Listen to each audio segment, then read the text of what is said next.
Elizabeth, thank you for joining me today. Oh, thank you for having me. Oh, golly. So I got to ask you, last time we had a chat was with the United Way during local love and a global crisis, but how have you been doing still in our very interesting time in our community, province, and the whole world for that matter? Oh my goodness, that's a great question. You know, I probably would have been coping with it less well if I hadn't already been trying to form Freedom Collective, which is the school that we're making. So Meg and I, we took some kind of time off at the beginning of it to regroup and figure out what's going on. But yeah, I've been kind of slogging through getting ready for the school to open in September. So, okay, that's great that September is, because that's kind of segue into a question I have later. I know we're all looking at numbers and stats, and a lot of us are tired of hearing about these numbers and stats. But how did this whole idea come to be? It's so exciting to hear like something like this is coming into our area. So I guess it was meeting with Meg, getting a chance to talk kind of not just about our lives, but about our careers and how very almost in sync they were together. My kind of background is a high school English teacher, and I taught K-8 French here when we moved back to Ontario, and then kind of let that go because the system wasn't working for who I was. Square peg, round hole. Round peg, square hole? I forget. No, it's square peg, round one hole. of those. Whatever. But anyway, it wasn't working for who I was. And I kind of worked briefly in Montessori as well and love it. So we got talking and it kind of just started to evolve. And we kind of thought, well, why doesn't something like this exist? My kids would benefit so much from it. Her kids are a bit older. They're in high school and beyond now. And she was, saying, I wish that there had been something like this, where kids could be outside, where kids could learn at their own paces, where they can really be in control of what they're learning from the get-go. And so last August, I texted her and I said, it's time. And she said, it's time for what? And I said, it's time for our school. We're doing it. So that's kind of, it kind of evolved over a couple of beach sessions, if you can imagine. That is a perfect way to just plan and brainstorm like the ideal dream. And what a better time for something, because, the whole world is in confusion and chaos of how school will continue. And, you guys have such great talents in this area. And it's just interesting to see, so you must have a new plan to continue kids to help learn and grow. So something different than maybe what some of the other school boards are doing. So do you have a small example of what kind of things you would do differently compared to another school board? Yeah, absolutely. So we're working, our passions kind of bubbled. Once we had talked enough, they kind of bubbled up to the top, right? And her passion was definitely Montessori education. And mine was being outside, being able to come and go and do what you need at your own pace. And so when we started talking about it, we thought, well, can we put these together? They haven't traditionally been together, or at least not in Chatham-Kent, certainly more often in Canada at large, but certainly not in Chatham-Kent. And that kind of was the beginning of it. It was this beginning of, okay, well, what would it look like? How would this sound? And so we started talking about mixed age groups. So at Freedom Collective, we have a K-8 and there's one room and we're not going to be in it very often because we're going to have those kids outside as often as it is safe. How about that? If there's a lightning storm, we don't want them out there flying kites. That would be irresponsible. But we want them out there when it's cold. We want them out there when it's hot. We want them out there when it's raining, because there's so much discovery and life skill that comes from being at one with nature, right? And so all of those elements of, when I looked at the curriculum guidelines and when I look at them as a mom, because I've been homeschooling my daughter for a couple of years, my son's been in the private system here at Chatham Christian.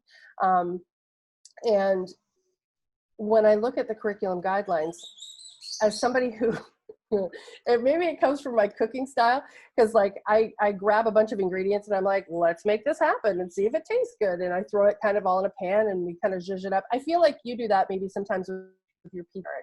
Yeah. But, but, so when I look at the curriculum, I think, well, golly, if we did, if Junior loves dinosaurs, then why wouldn't we teach reading and writing and spelling and math and all this stuff, and have him make him or her, I'm not trying to engender that,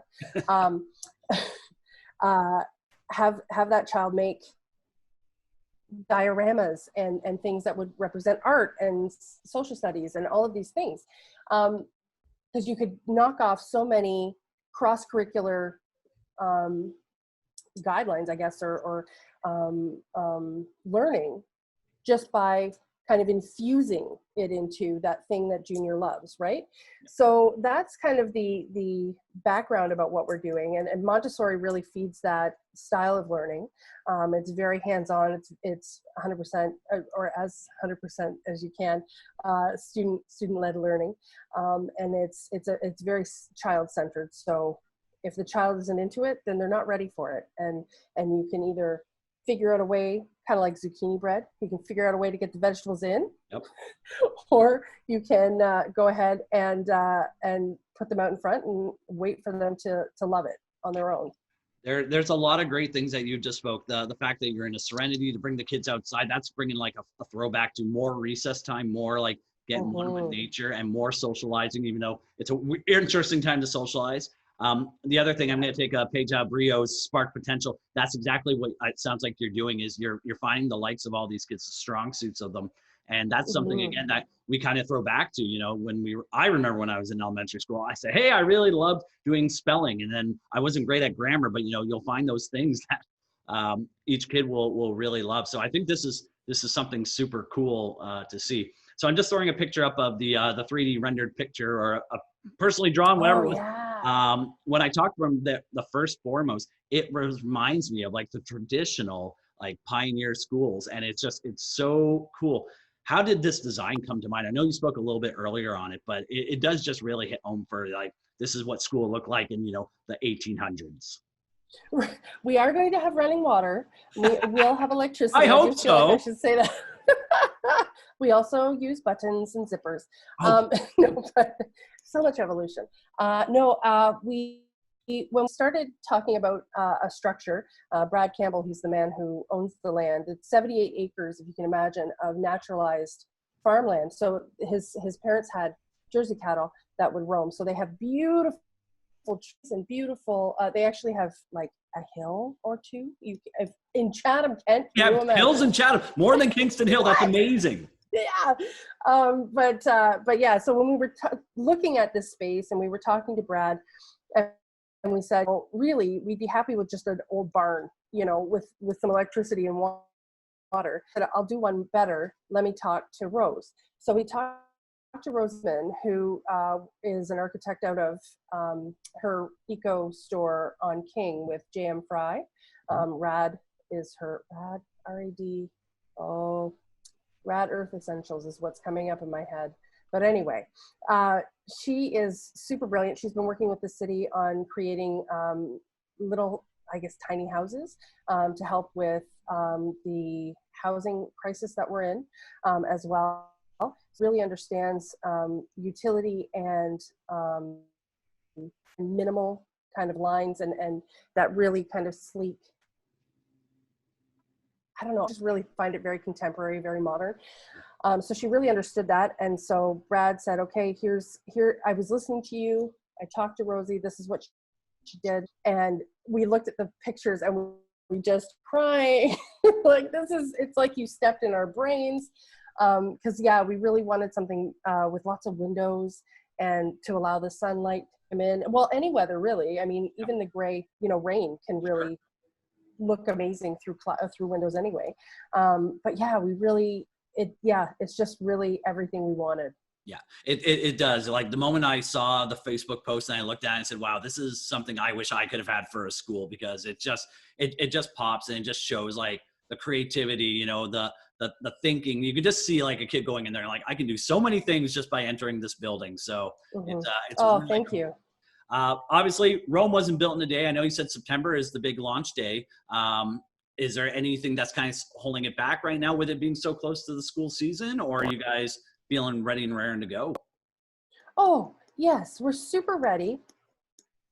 No, I mean, in terms of the school, we're ready. In terms of having the kids come out and starting learning, we're ready. Because of COVID, everything took a lot longer in terms of getting permits, and everything's kind of back all over the place. Although we do have our permit. Woo, that was a very exciting day. Yeah, so we're starting construction, I think this week. Well, I guess it's Friday. We're starting construction next week, and everything's kind of been backed up in terms of getting trusses in places, and I'm not the builder. I'm the educator. But the beauty of actually this indoor-outdoor Montessori kind of wild and free school that we're running with Freedom Collective is that even if we don't have our permanent structure built, we're going to be outside so much of the day anyway. It's not going to be a huge loss. And of course, in the meantime, we're building tiny structures, kind of yurt style, the vision in my head is that we kind of do a circular kind of, I don't know, 4 or 5 structures that are smaller that don't need permits, right? And then we'll put those in. Well, no, but they don't, because they're smaller. Legit, we're not. It's up to code. It's up to code. Yeah, but then we'll build those around kind of a circle, leaving a large area in the middle for kids to work if they want to work closer to the shelters. You know, and we might put math in one of the things, or math tools in one of the things, science in one of the things, which is kind of funny if you think about it from my perspective, because we're not ever going to say, okay, everybody, it's 10 o'clock, it's time for you to do math. But you know, if you're trying to make a tally, you want to make sure that you've got little things that you can mark it down with, or if you're trying to do a graph, you want to make sure that you've got the tools you need or whatever. So we are going to segregate the subjects again, but we're freeing them once the children get a hold of them again. It's Freedom Collective. You're gonna do this, but we're gonna say you're free to do this at the same time. So absolutely. I love the idea of it. I'm very much looking forward to seeing what's coming up in September. I think you and Meg are doing some amazing work. So Elizabeth, is there anything else you would like to share about Freedom Collective as we close up? Yeah, we're down to earth humans that just are hippies at heart.